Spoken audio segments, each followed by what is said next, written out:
Okay, problem number 3. So this is another code example. We're looking at a piece of code with an extra user-defined function called Twitter.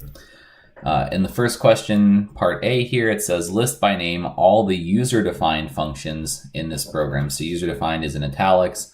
That means we're not including things like printf and scanf, that we didn't define the code for them. Like we didn't write printf and scanf, they're just provided for us. So they are not user-defined. So in this case, our two user-defined functions are Twitter. We can find that it has this, type, name, parentheses, braces, format. That's what we're looking for here. And main, type, name, braces, parentheses. That's what a user-defined function looks like. And we have to remember that main is a user-defined function. So Twitter is one of them, and main is the other one. So there are just two. Then it says, when executing the Twitter function, the stack would be arranged similar to the diagram below, assuming no padding, extra bytes in between. So assume no padding. So we can just use the things in the program exactly as they are. Addresses are indicated to the left, labels or description of memory to the right.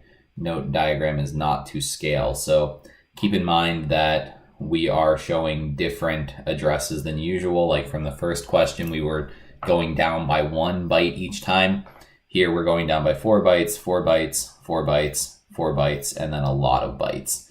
So these are not drawn to scale. It is holding multiple things on each line. So next up, assume when executing the program and prompted to enter the scores, the user submits 28 for Army and 7 for Navy. Convert these decimal values to hexadecimal and fill in the diagram above. Show work. So first we need to convert 28 base 10 to hex.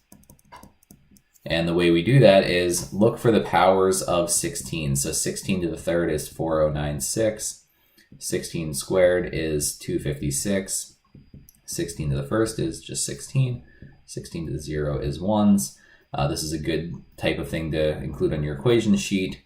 So we don't have any 256s or 4096s in that, so we're looking to see how many powers of 16 do we have. 28 divided by 16 is 1, with a remainder of, let's see how much.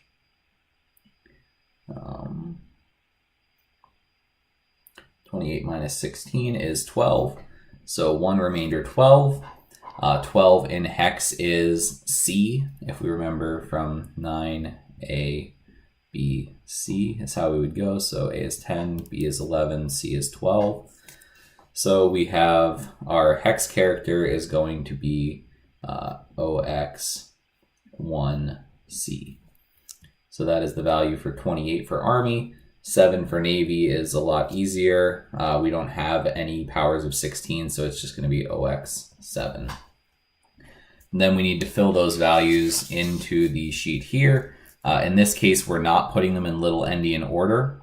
We can sort of recognize that from the fact that this address here is not in little endian. Like 0804842B is something that we would recognize as a code address. So first we want to put Army, which was OX1C.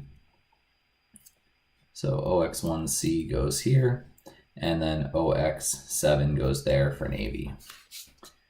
Okay, so that's just, again, looking at the labels on the sides and matching up the values we computed. Fill in the labels to the right for the two addresses saved on the stack in preparation for execution of the Twitter function. So this is going back to the diagram that is in your books and that you should have on your equation sheet. That is mains variables, and then function args, so function parameters, return, address, old, EBP, and then function variables. So everything else is labeled for you. Army, Navy are main variables. There are no arguments going into Twitter. There's nothing between these parentheses, so there are no function args. So the next two things are just return address and old EBP. Okay. Next up, fill in the values stored at address 0xBFFFF808 on the diagram above. So they're asking for what is the old value of EBP in this case. So we know that main EBP is here on our diagram, so it's at BFFFF818. So that's what we have to put in for the old EBP. It's just storing what main's EBP was while we execute the Twitter function. So that's BFFFF818. That's it. Next up, when prompted to enter a tweet, what is the minimum number of characters to enter in order to overwrite the first byte of the integer variable army declared on line 11 of main? So in this case, we need to look at the number of characters allocated for tweet. So tweet was given 140 characters. Characters are 1 byte each, so that's 140 bytes for character, or 140 characters in this case. We know that addresses are 4 bytes each. So the return address and old EBP are down here, but those are both addresses. So we have to add 4 bytes for old EBP and 4 bytes for return address. And we're looking to overwrite the first byte of army. So army comes after tweet, old EBP, return address. So we just need to get to that first byte. And we can remember that a string that we enter is going to end with a null terminator. So we need to enter a number of characters that when we add that null terminator, it overwrites the first byte of army, which means that we just have to enter 148, summing these up, 148 characters, since characters are equal to a single byte. If we enter 148 characters, the null terminator will overwrite the first byte of army.